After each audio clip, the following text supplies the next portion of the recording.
வெறுப்புன்னு வரும் பொழுதே கிரக காம்பினேஷன் சேர்க்கையும் எடுக்கலாம். சந்திரன் கேது சேர்க்கை பெற்றிருந்தால் தாயார் மீது விருப்பம் குறைவாக தாயாரை வெறுக்கக்கூடிய சூழல் அமையும். சூரியன் கேது சேர்க்கை பெற்று இருந்தால் தந்தை உறவை வெறுக்கக்கூடிய சூழல் அமையும். செவ்வாய் கேது சேர்க்கை பெற்று இருந்தால் சகோதர உறவை வெறுக்கக்கூடிய சூழல் அமையும். புதன் கேது சேர்க்கை பெற்றிருந்தால் சிறுமிகள் சிறுவர்களையும் மாமன் வகைராக்களையும் வெறுக்கக்கூடிய சூழல் அமையும்.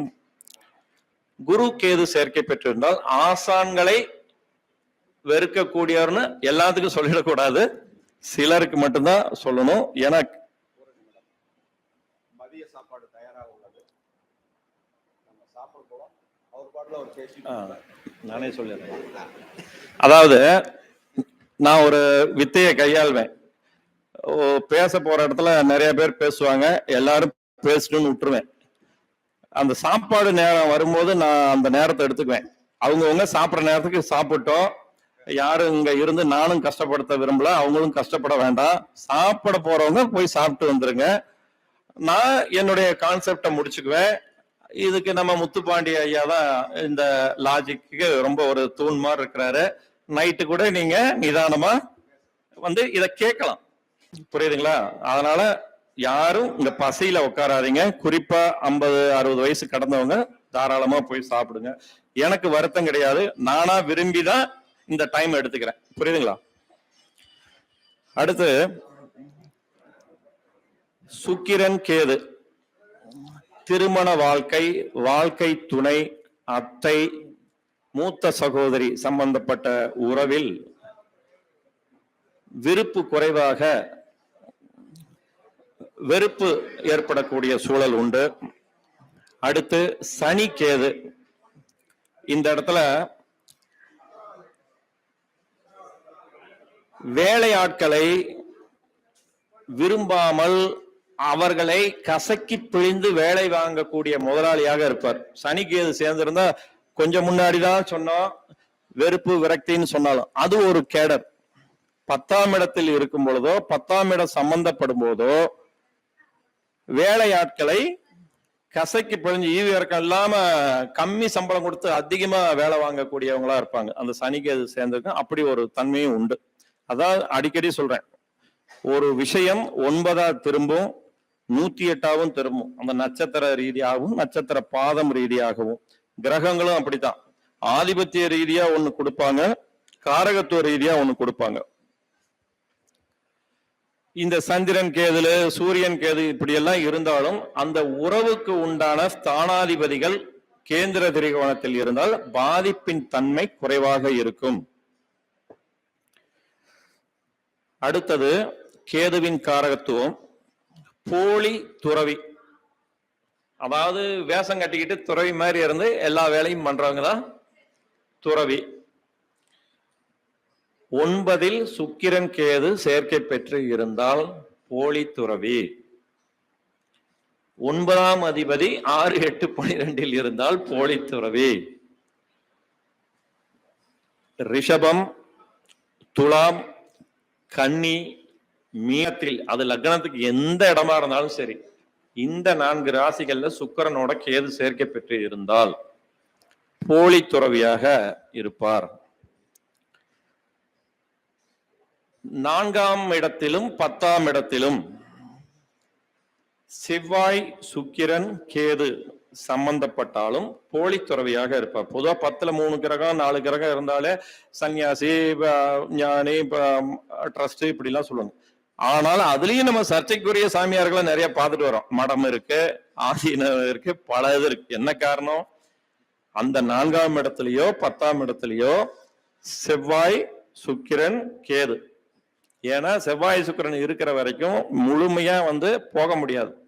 ஒண்ணு உடல் பலம் இருக்கிற வரைக்கும் தானே சில விஷயத்தை செய்வாங்க, காதல் காம களியாட்டம்னு. உடல் அசந்து போனாலும் மனசுல இருக்கிற அந்த குணம் போகாது. பச்சையா சொல்ல போனா பார்த்தாவது ரசிக்கணும்னு நினைப்பாங்க. நாங்க ஃபீல்டு ஒர்க்லாம் நிறைய கேஸ் ஸ்டடி எல்லாம் எடுத்திருக்கேன். யார் வந்தாலும் அவங்களுடைய ஒரு நாளைக்கு ஒரு ஜாதகம் தான் பார்ப்பேன், கம்ப்ளீட் ஹிஸ்டரி என்கிட்ட இருக்கும். அவங்களுக்குன்னு 2 பக்கம் ஒதுக்கி அவங்க பயோடேட்டா டீட்டெயில்ஸோட என்கிட்ட இருக்கும். அவங்களோட ஒவ்வொரு இன்சிடென்ட்டும் நான் வந்து நோட் பண்ணுவேன். அப்போ வந்து என்ன சொல்ல வரேன், there is no end of learning. கற்றது கையளவு, கல்லாதது உலகளவுங்கிறத இன்றளவும் உணர்ந்து கடைபிடிக்கிறேன். நீங்களும் கடைபிடித்தால் இன்னும் நிறைய விஷயங்கள் கிடைக்கும் அப்படிங்கிறதுக்காக சொல்றேன். பற்று பாசங்களை துறப்பது. கேந்திர திரிகோணங்களில் கேது இருக்க வேண்டும். கேந்திர திரிகோணாதிபதிகள் 6, 8, 12 இருந்தால் பற்று பாசங்களை துறக்கக்கூடியவராக இருப்பார். அடுத்து உங்க சப்ஜெக்ட் வைத்தியம், அறுவை சிகிச்சை. அதுல இந்த ஸ்டிச்சிங் போடுறது அப்படிங்கிறதுக்கு கேது மிக மிக முக்கியம். பாண்டிங்கா செயல்படுவார். பிளவு ஏற்படுது. இப்போ ஒரு காயம் மற்றச்சே ஒருத்தங்க வெட்டிட்டாங்க குத்திட்டாங்கன்னா அங்க பிளவு ஏற்படுது அப்படின்னா செவ்வாய் சனி அதுக்கு சம்மந்தப்படுவாங்க. அந்த பிளவு ஏற்பட்டுச்சு ஆபரேஷன் பண்ணணும், தையல் போடணும்னாலே அங்க கேது ரொம்ப முக்கியம். அதனாலதான் இந்த சர்ஜன் அப்படிங்கிறவங்களுக்கு வந்து கேது ரொம்ப ரொம்ப எம்பிபிஎஸ் யார் வேணாலும் போகலாம். அந்த காம்பினேஷன் 6ஆம் இடம்னு வர்றதுக்கு அது நிறைய இருக்கு. அது டாக்டர் சார் சொல்லுவாரு. இந்த கேது தான் அந்த ஸ்டிச்சிங் கொடுத்து பைண்டிங் பண்ணுவார். நான் டெக்ஸ்டைல்ல கூட அடிக்கடி சொல்லுவேன், இந்த பிரிண்டிங் டெக்னாலஜில பாத்தீங்கன்னா துணி கலர் இருக்கு, கலர் வச்சா அது 2 தடவை கழுவுனா கூட போயிடலாம் இல்லையா, அங்க பைண்டர் அப்படின்னு ஒண்ணு கொடுப்பாங்க. அந்த பைண்டிங் ஏஜெண்டா வர்றதுக்கும் கேது தான். ஒரு விஷயத்த வந்து விலகி போறதுக்கும் அதான் பைண்டிங்கா பிடிச்சு வைக்கிறதுக்கும் இந்த கேதுவோட தன்மை உண்டு. அதனாலதான் அந்த அஸ்வினா கத்திரிக்கோள்னு சொல்லுவாங்க. நிறைய விஷயம் இருக்கு. அடுத்து செவ்வாய் கேது சேர்ந்திருந்தாலும் வைத்தியத்திற்கு, வைத்தியம் சம்பந்தப்பட்ட தொழில் எடுப்பதற்கு சம்பந்தம் உண்டு. அது வந்து 3, 6, 10ஆம் இடம் சம்பந்தப்பட்டு வரும் பொழுது அந்த காம்பினேஷன் வேலை செய்யும். செவ்வாய் வீட்டில் கேது 6ஆம் அதிபதியா 10ஆம் அதிபதி 9ஆம் அதிபதி இந்த காம்பினேஷன் வந்தாலும் வைத்தியம் சார்ந்த விஷயத்தை அவர்கள் செய்யக்கூடியவர்களாக இருப்பார்கள். இதுவரைக்கும் எத்தனை கான்செப்ட் சொல்லியிருக்கோம் பத்ம பிரியாமா? காரகத்துவம் எத்தனை இருக்கு கேதுவுக்கு? இப்ப நான் எத்தனை சொல்லியிருக்கேன்? டைட்டில் மட்டும் சொல்லுங்க. உங்க பேர் என்ன? முருகன். சொல்லுங்க எத்தனை டைட்டில் சொன்ன? கேட்கறது கரெக்டுங்களா? அப்பதான் இன்டராக்ட் பண்ணி அவங்க எந்த அளவுக்கு அப்சர்வ் பண்றாங்களான்னு பாக்குறேன். மத்தவங்கள கேட்க முடியாது இல்லையா? நான் தெளிவா ஒவ்வொன்னு, இப்ப ஒண்ணு இல்ல, இந்த புத்தகம் உங்க கையில இருக்கு, இதுல இருக்கிறது தான் காரகத்துவம். ஆனா இதுல நான் டெமோ எக்ஸ்பிளனேஷன் கொடுக்கல. ஏன்னா 12 புத்தகங்களுக்கு மேலதான் நான் இந்த வியாக்கியானம் எல்லாம் கொடுப்பேன். இது டாக்டர் சார் கேட்டுக்கிட்டதுக்காக இன்னைக்கு இவ்வளவு தூரம் கொடுக்குறேன். அடுத்து பெண்கள் தயவு செஞ்சு முகம் சுளிக்காதீங்க. சப்ஜெக்ட்ல இருக்கிறது தான் விபச்சாரம். விபச்சாரத்துக்கு வந்து 5 கிரகத்தை சொல்லலாம், ஏன் எல்லாத்தையுமே சொல்லலாம், அது வேற விஷயம். ஏன் கேது அப்படின்னா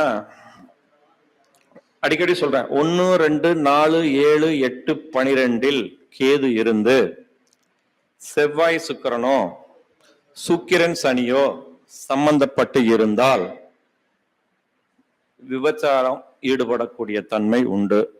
அதுலேயும் நீச சுக்கிரனாக இருந்து அல்லது நீச சனியாக இருந்து சம்பந்தப்படும் போது பாலியல் தொழிலாளியாக மாறுவதற்கும் வாய்ப்புகள் உண்டு. ஏன்னா சனி வந்து கடின உழைப்புக்கு உண்டான காரகம். சுக்கிரன் நீசமடையும் போது விகாரத்தன்மை, யார்கிட்ட வேணாலும் போலாங்கிற அந்த ஒரு எண்ணம் வரும். அப்ப எல்லாருக்குமா இப்படி இருக்கு அப்படின்னா குரு பார்த்திருந்தால் இந்த பிரச்சனை இல்லை. ஏன்னா என்னடா திடீர்னு ஒரு குண்டை போட்டாரு, என் பொண்ணுக்கு இப்படி இருக்கு, என் தங்கச்சிக்கு இப்படி இருக்குன்ட்டு நம்ம ஒரு கருத்து சொன்னா உடனே பயந்து மிரட்டுறாங்க, என்ன இவர் இப்படி சொல்லிட்டாரு அப்படின்ட்டு. அவங்களால ஒரு வாரத்துக்கு தூங்க முடியாது.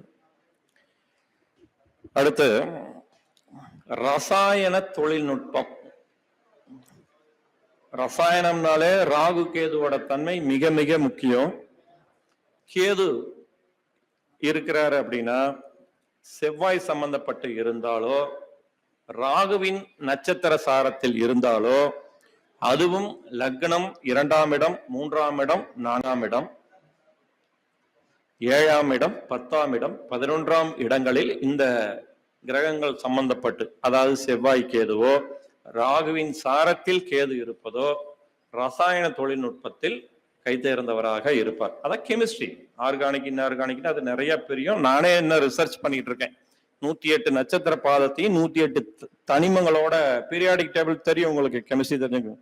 108 எலிமெண்ட்ஸ் இருக்கு. அதை நானுமே கொஞ்சம் ரிசர்ச் நிறைய எடுத்துக்கிட்டு தான் இருக்கேன். ஏன்னா கட்டுறது கையளவுங்கிறதுக்கு அடிக்கடி நானே வலியுறுத்துவேன். இப்ப நான் ஒரு பாயிண்ட் இந்த புத்தகத்திலே கொடுத்துருக்கேன் அப்படின்னா, அது இந்த காம்பினேஷன் இருந்தாதான் இது நடக்கும், இந்த காம்பினேஷன் இருந்தா நடக்காது, இந்த நட்சத்திர பாதத்துல இருந்தாதான் நடக்கும், இந்த நட்சத்திர பாதத்துல தான் நடக்காதுன்னு நல்லதுக்கும் சொல்லியிருப்பேன், கெட்டதுக்கும் சொல்லியிருப்பேன். அடுத்தது, ஜோதிடர்கள் 10ல் ஒருத்தர் இதுல உள்ள நுழையாம இருக்க மாட்டாங்க. பில்லி சூனியம், நான் அதை நீக்கிறேன் இதை நீக்கிறேன் அப்படின்னு சொல்லிட்டு பில்லி சூனியத்தில் ஈடுபடுவதற்கு முதல்ல இப்ப டாக்டர் பேஷண்ட் மாதிரிதான் இந்த காம்பினேஷனும் வரணும்.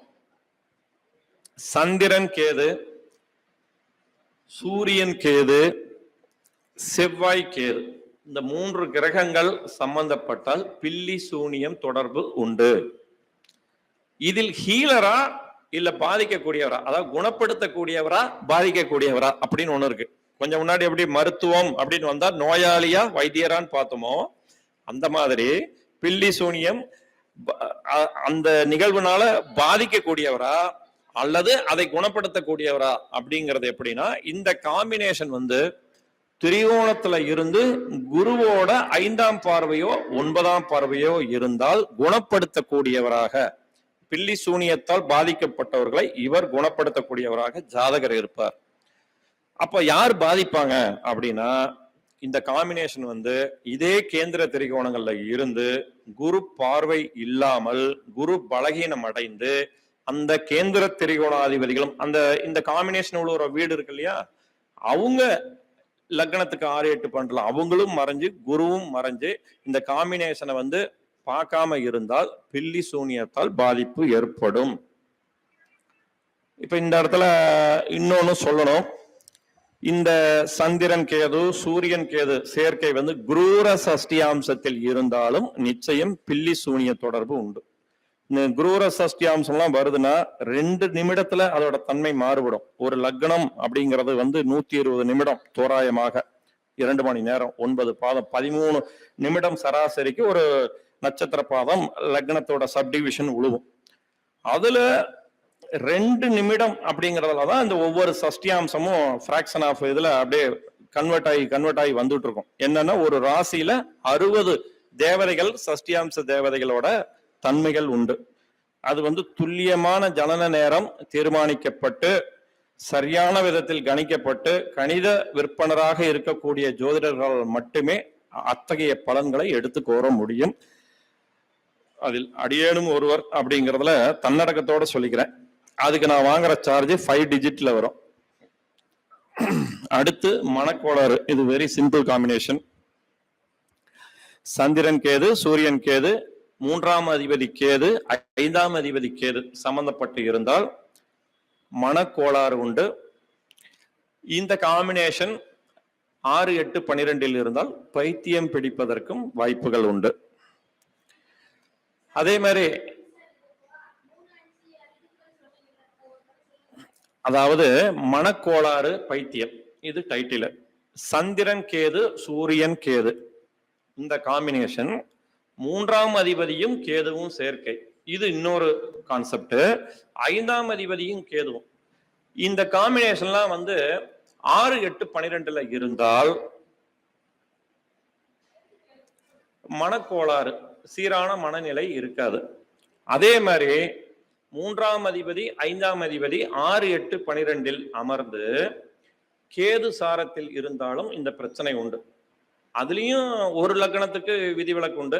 இப்ப கன்னி லக்னமா இருந்தா 3ஆம் அதிபதி செவ்வாய், அவர் 8ஆம் வீடாகிய மேசத்தில் அஸ்வினியில இருந்தா அப்படி சொல்லக்கூடாது. அஸ்வினி 1ல இருந்தா சிறப்பு, பாதிப்பு இல்லை. ஆனா அஸ்வினி 4ல் இருந்தால் பாதிப்பு அதிகம். அதனாலதான் சாரம் பார்க்காமல் ஜோதிடம் கூறி சோரம் போகாதே என்று ஒரு சாரம்னா வெறும் அந்த நட்சத்திர மட்டும் சொல்லக்கூடாது, அந்த பாதத்தையும் கன்வெர்ட் பண்ண. நான் தான் அடிக்கடி சொல்றேன், 9 கிரகமா, 27 நட்சத்திரமா, 108 பாதமா, அப்படி ஒவ்வொன்னையும் பட்டதீட்டப்பட்ட வைரமா பாருங்க. வைர கல்லு இப்படித்தான் இருக்கும். அதை நீங்க 6 விதமா பட்டையாவும் வைக்கலாம், எத்தனை பட்டை வேணாலும் வைக்கலாம் சைஸை பொறுத்து. எவ்வளவு பட்டையை தீட்டுறீங்களோ அந்த அளவுக்கு ரிஃப்ளெக்ஷன் வந்து ஒளித்தன்மை அதிகமா இருக்கும். அந்த மாதிரிதான் ஜோதிடத்தையும் எடுக்கணும். அதுக்காக சொல்ல வரேன். அடுத்து இப்போ இதெல்லாம் ராசியிலேயே சொல்லிட்டு இருக்கிற ஒரு விஷயம். திரேகானம் அப்படின்னு ஒண்ணு இருக்கு. பத்ம பிரியா கொடுத்தா சாப்பிடுவேன்.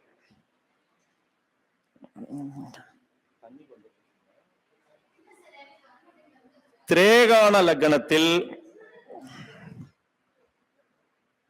கேது இருந்தாலும் மனச்சோர்வு, மனநிலை பாதிப்பு உண்டு. அப்புறம் சர்ப்ப திரேகானத்தில் கேது இருந்தாலும் மனச்சோர்வு, மன கோளாறு உண்டு. இப்போ உங்க எல்லாருக்கும் இந்த ராசியில சொல்ற காம்பினேஷன்லாம் ஓகே. இப்ப திரேகானம்லாம் சொல்றேன்னா கணிதம். அதாவது நான் அடிக்கடி சொல்லுவேன், 12 வருடங்கள் கடந்தவர்கள் மட்டுமே நான் ஜோதிடராக கருதுவதுண்டு. 12 வருடங்கள் வரை பயணிப்பவர்களை ஜோதிட ஆர்வலராக கருதுகிறேன் என்பதை பணிவோட தெரிவிச்சுக்கிறேன்.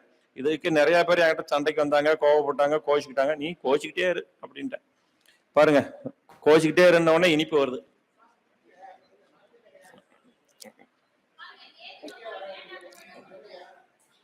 தற்கொலை எண்ணம். சப்ஜெக்ட் வரேன், எங்க சுத்தினாலும் நான் சப்ஜெக்ட்ல இருக்கணும். லக்னம் 2ஆம் இடம், 3ஆம் இடம், 5ஆம் இடம், 7ஆம் இடம், 8ஆம் இடம், 12ஆம் இடத்தில் கேது அமர்ந்து குரூர சஷ்டியாம்சத்தில் இருந்தால் தற்கொலை எண்ணம் வரும். அதான் மனசே பாதிக்குது. இருந்து என்ன பண்ண போறோம்? மன தைரியமா இருக்கிறவங்க தற்கொலை ஏன் பண்ணிக்கணும்னு தான் நினைப்பாங்க. அந்த மனசு வந்து பெறலும். அதனாலதான் அந்த 3, 5ஆம் இடத்தையும் சொல்றோம். புத்தி தடுமாற்றம் வந்து 5ஆம் இடம், மன தடுமாற்றம் 3ஆம் இடம். அடுத்து சந்திரன் கேது சேர்க்கை பெற்று இதே மாதிரி 1, 2, 3, 5, 7, 8ஆம் இடங்களில் இருந்து குரு பார்வை இல்லாமல் இருந்தால் தற்கொலை எண்ணம் ஏற்படும். அடுத்து இப்ப திரேகானத்துக்கே வரேன். 22வது திரேகானத்தில் கேது இருந்தாலும் தற்கொலை எண்ணம் தலை தூக்கும். 8வது வீட்டுல முதல் திரேகானத்துல வரக்கூடியதுதான் 22வது திரேகானம். அது கணிதம் போட்டு பயிற்சி எடுக்கிறவங்களுக்கு அது தெளிவாவே தெரியும்.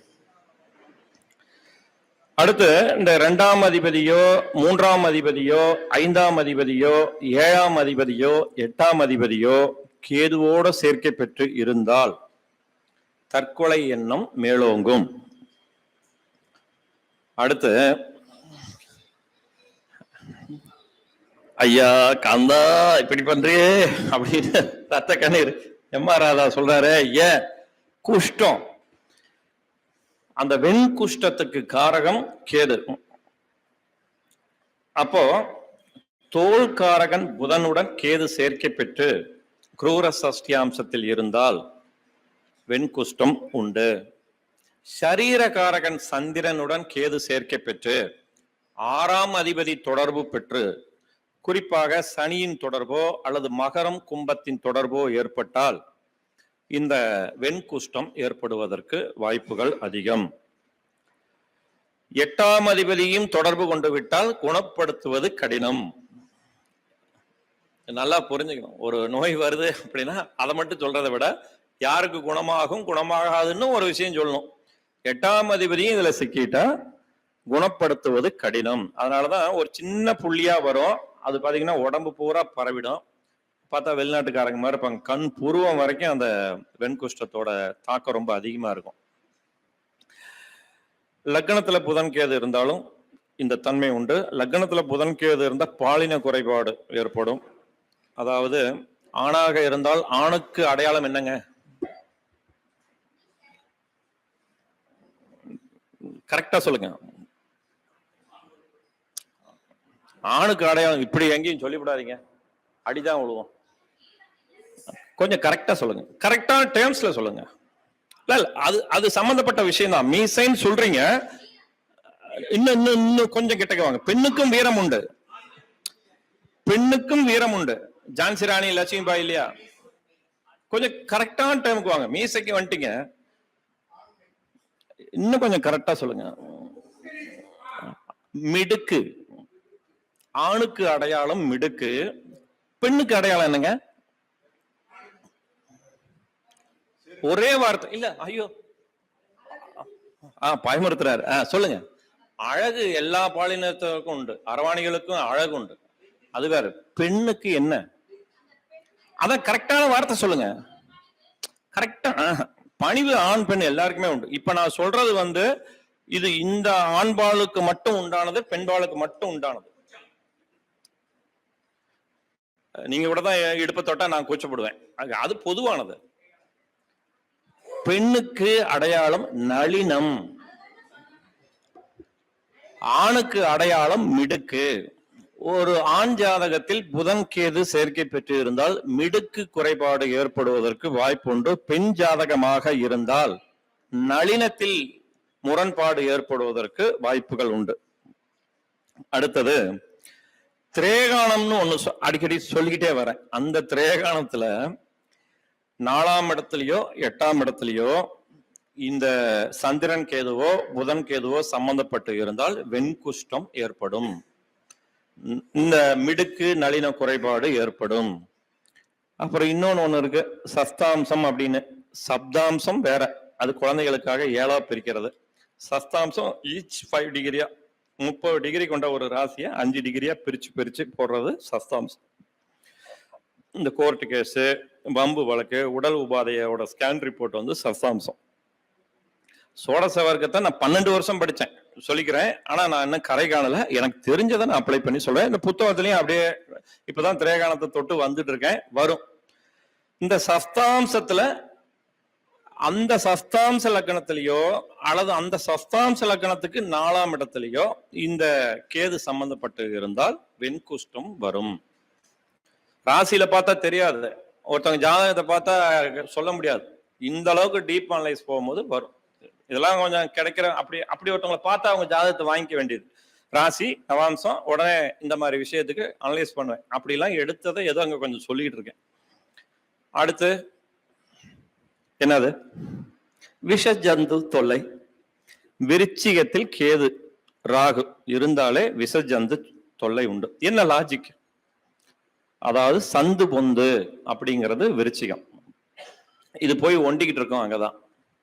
புரியுதுங்களா? கிராமத்துல பச்சையா கொச்சையா ஒரு இதா சொல்லுவாங்க, அதை மேடை நாகரிகம் கருதி சொல்லக்கூடாது, சொல்ல முடியாது.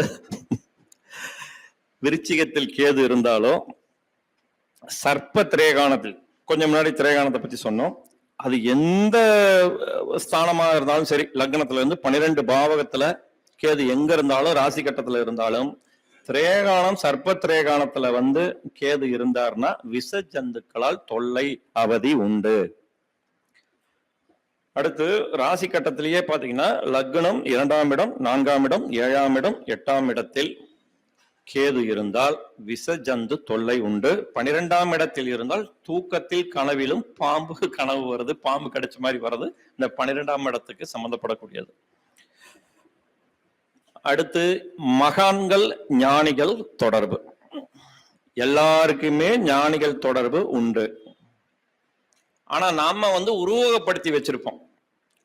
தாடி இருக்கணும், கொண்டை இருக்கணும், குடுமி இருக்கணும், அப்படி ருத்ராட்சம் இருக்கணும், பட்டையை போட்டுக்கணும், இல்ல நாமம் போட்டுக்கணும், இதெல்லாம் அடையாள சின்னம். ஆனா சக மனிதர்களே எத்தனையோ பேரு ஞானிகள் உண்டு. அவங்க ஞானிதான் அப்படிங்கிறத நமக்கு ஞானம் இருந்தாதான் அதை உணர முடியும். நம்ம லௌகீகமா துணிமணி இப்படி போட்டிருந்தா, இப்ப நானே இப்படி போட்டிருக்கேன்னா எனக்கு ஞானம் இல்லை, நான் ரொம்ப லௌகீகத்துல இருக்கேன்னு கிடையாது. ஞானம்னு ஏதோ கொஞ்சம் இருக்கவங்க தான் ஜோதிடத்தையே தொடறோம். ஒவ்வொரு ஜோதிடர்களும் ஞானிகளே. நாகலிங்க ஐயாவுக்கு ஒரே குழப்பமா இருக்குது, ரொம்ப கூர்ந்து உத்து பாக்குறாரு. ரைட்டு, பேரு நாகலிங்கம்னு வச்சிருக்கிறீங்க, கேதுவை பத்தி சொல்லிக்கிட்டு இருக்க, உங்க சத்தத்தையே காணோம். கேந்திர திரிகோணங்களில் 3ஆம் இடத்தில் கேது அமர்ந்து அந்த அதிபதிகள் திரிகோண ஸ்தானத்தில் இருந்தால் மகான்கள் ஞானிகள் தொடர்பு உண்டு.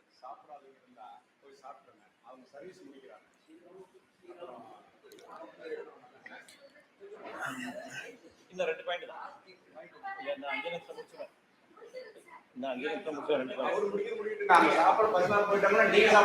இல்ல, எனக்குமே பசிக்குது. இல்ல நான் முடிச்சுக்கிறேன். எனக்கு இதுக்கு மேல என்னது இங்க இடைவெளி வேண்டாங்கிறதுக்காக தான். இப்ப நான் பேசுனதுல உணவு அருந்திய பிறகு கேள்விகள் கேட்கலாம், பதில் சொல்ல வேண்டியது என்னுடைய தார்மீக கடமை. இன்னும் ஒரு 2 பாயிண்ட் இருக்கு, முடிச்சிடுறேன். முடிச்சுட்டு நானும் அடுத்து புத்திர தோஷம். 5ஆம் இடத்திலோ 9ஆம் இடத்திலோ கேது அமர்ந்து 5ஆம் அதிபதியோ 9ஆம் அதிபதியோ 6, 8, 12 இருந்தால் புத்திர தோஷம். என்ன சார் 5 மட்டும் தானே அப்படின்லாம் சொல்லாதீங்க. 9ம் சந்ததி விருத்தி. 5 கெட்டு போனாலும் உடனே எங்க ஓடணும், நம்ம 7க்கு போவாங்க. அது ஒரு பக்கம் லாஜிக்கு. 5க்கு 3, 7 அப்படிங்கிறது அதை விட்டுருங்க. எங்க ஓடணும்? 9ஆம் இடத்துக்கு ஓடணும். பேர குழந்தை அப்படின்னு சொல்றதுக்கு 9ஆம் இடம், 5 தனது வாரிசு. அப்ப 5 இதா இருந்தாலும் 9 பலமா இருந்தா வாரிசுகள் உண்டுன்னு சொல்றோம். அப்ப இந்த 5லயோ 9லயோ கேது அமர்ந்து அந்த அதிபதி 6, 8, 12 இருந்தால் புத்திர தோஷம் உண்டு. இந்த புத்திரம் சம்பந்தப்பட்ட விஷயத்துக்கு ஒரு ஸ்கேன் ரிப்போர்ட் இருக்கு சோடச வர்க்கத்துல. யாராவது ஒருத்தர் சொல்லுங்க அது என்னன்னு. 2 உண்டு, இருந்தாலும் 1வது சொல்லுங்க. புத்திர பிராப்தி புத்திர தோஷத்தை சீர்தூக்கி பார்க்கக்கூடிய சோடச வர்க்கத்துல ஒரு அம்சம் கட்டம் உண்டு. அது என்ன? சப்தாம்சம். சிறப்பு, கை தட்டலாம், அவங்களுக்காவது கை தட்டுங்க. இன்னொன்னு பஞ்சாம்சம் அப்படின்னு ஒண்ணு உண்டு. 6 பாகை வீதமாக ஒரு ராசி, 30 பாகை கொண்ட ராசியை 5 சப்டிவிஷனா பிரிச்சு பஞ்சாம்சத்தை நிர்ணயம் பண்ணி அதையும் பார்க்கணும். அப்போ அந்த பித்ரு சாபம் முன்னோர் சாபம் இருக்கா, அதனால புத்திர தோஷம் இருக்கான்னு பாக்குறதுக்கு இந்த பஞ்சாம்சத்தையும் பார்க்கணும், இந்த சப்தாம்சத்தையும் பார்க்கணும். அடுத்தது சிறை. சிறை 4ஆம் அதிபதி 8, 12 சம்பந்தப்பட்டு கேது சம்பந்தப்பட்டு இருந்தால் சிறை தன்மை உண்டு. ராசி கட்டத்துக்கு இன்னொரு பாயிண்ட் எடுத்து கொடுக்க வச்சிட்டீங்க. இப்ப அடிக்கடி சொல்றீங்க சஸ்தாம்சம் சஸ்தாம்சம். இந்த சஸ்தாம்ச லக்னத்துல கேது இருந்தாலும் சிறைப்படுவதற்கான வாய்ப்புகள் உண்டு. அடுத்தது இன்னொன்னு உண்டு, ஒரு ராசி 8ஆ பிரிக்கிறது, அதுக்கு பேரு அஷ்டாம்சம்னு பேரு. இதெல்லாம் அவர் சோடசவர்க ஜூம் மீட்டிங்ல இருந்து அன்னைக்கு பார்த்தாரு, அதனால அவருக்கு புரிஞ்சு தலையாட்டுறாரு. ஐயா பேர் என்ன? சௌரியராஜன் ஐயா. அந்த சோடசாரத்தின்னு ஒரே வார்த்தையில நம்மளை உச்சத்துல பாராட்டிட்டீங்க. அதை தக்க வைக்கிறதுக்கு நான் அரும்பாடு படுறேன். சோ